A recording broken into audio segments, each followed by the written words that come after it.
Operation सिंदूर जारी है।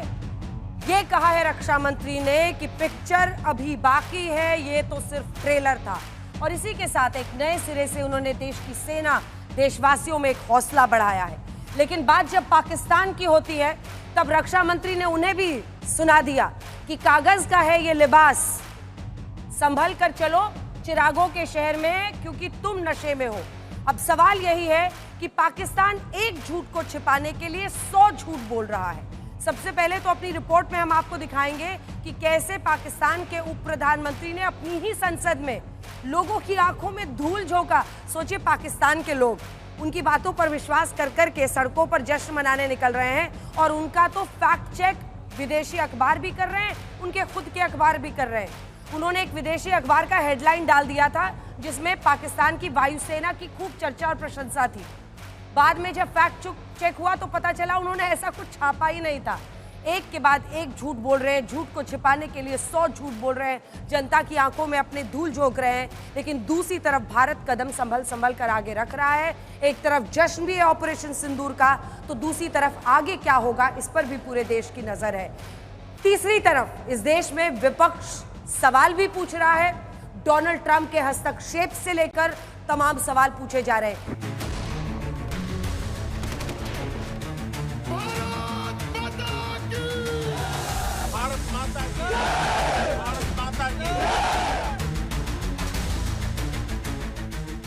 Operation सिंदूर की कामयाबी का जश्न तो पूरे देश में मनाया जा रहा है, लेकिन पीएम मोदी और रक्षा मंत्री राजनाथ सिंह लगातार जवानों के बीच जाकर उनके शौर्य को सलाम कर रहे हैं और 140 करोड़ भारतीयों की तरफ से तीनों सेनाओं का आभार जता रहे हैं। रक्षा मंत्री राजनाथ सिंह आज गुजरात के भुज एयरबेस पहुंचे तो यहाँ भी उन्होंने सेना की वीरता को नमन किया और जवानों की हौसला अफजाई की। भारत माता की! भारत माता की! भारत माता की! कागज का है लिबास। रक्षा मंत्री राजनाथ सिंह ने भुज से पाकिस्तान को कड़ी चेतावनी देते हुए कहा कि पिक्चर अभी बाकी है। ऑपरेशन सिंदूर अभी खत्म नहीं हुआ है। जो कुछ भी हुआ है वह सिर्फ एक ट्रेलर मात्र था। अब जब समय आएगा, जब भी सही समय आएगा तो हम पूरी पिक्चर भी दुनिया को दिखाएंगे।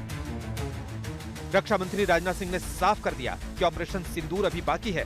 भुज एयरबेस पर जब राजनाथ सिंह संबोधित कर रहे थे तो उनके पीछे आकाश एयर डिफेंस मिसाइल दिख रही थी, जिसने पाकिस्तान के हमलों का मुंहतोड़ जवाब देकर उसकी मिसाइलों और ड्रोन को हवा में ही ध्वस्त कर दिया।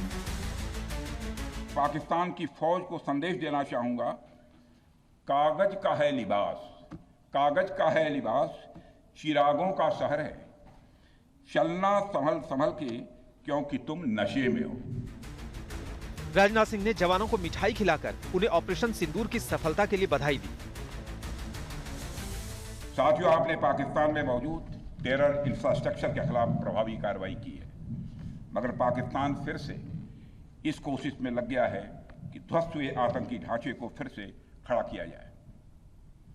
वहां की सरकार पाकिस्तानी आम नागरिकों से लिया गया टैक्स जैशे मोहम्मद जैसे आतंकवादी संगठन के आका मसूद अजहर को करीब 14 करोड़ रुपए देने में खर्च करेगी, जबकि वह यूनाइटेड नेशंस डेजिग्नेटेड टेररिस्ट घोषित हो चुका है।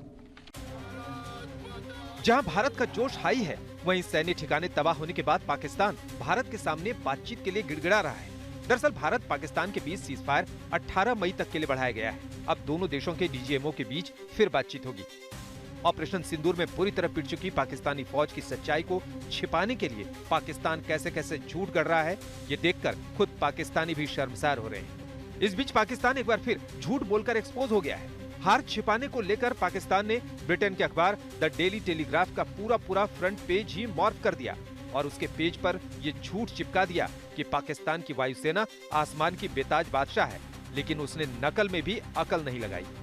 देखिए इसमें कैसे स्पेलिंग गलत, लेकिन इसके पीछे बड़ी साजिश थी। इस पेज को हार छिपाने के लिए गढ़ा गया था और संसद में पाकिस्तान के विदेश मंत्री इशाक डार ने अखबार के इसी फर्जी पन्ने का हवाला देकर पाकिस्तानियों को मूर्ख बनाया और बेशर्मी से तालियां बटोरी। पाकिस्तान लाख झूठ बोल ले, लेकिन कहते हैं ना कि झूठ के पांव नहीं होते, और पाकिस्तान की आवाम ही नहीं, उसके पूर्व मिलिट्री अफसर भी उसके पिटने का सच सामने ला रहे हैं। पाकिस्तान के पूर्व एयर मार्शल मसूद अख्तर ने कबूल किया कि ब्रह्मोस के दनादन हमले में पाकिस्तान के भुलारी एयरबेस का हैंगर उड़ गया और उसका अबैकस खाक हो गया। सिंध के चीफ मिनिस्टर मुराद अली शाह ने भी कबूल किया कि भारत की जवाबी कार्रवाई में भुलारी एयरबेस पर जो 7 लोग मारे गए, उनमें से एक एयरफोर्स का अफसर था और बाकी 5 लोग पाकिस्तानी एयरफोर्स के टेक्निकल स्टाफ थे। 4 दिन में ही घुटने टेककर सीजफायर के लिए गिड़गिड़ाने वाले पाकिस्तान के नकलची प्रधानमंत्री शहबाज शरीफ कल अपने एक एयरबेस पहुंचे थे। इससे पहले वो टेंट हाउस वालों की मदद से खड़े किए गए एक फर्जी सैन्य मोर्चे पर जाकर टेंट पर चढ़ गए थे। लेकिन पीएम मोदी साफ कह चुके हैं कि पाकिस्तान से बात होगी तो सिर्फ पीओके पर होगी।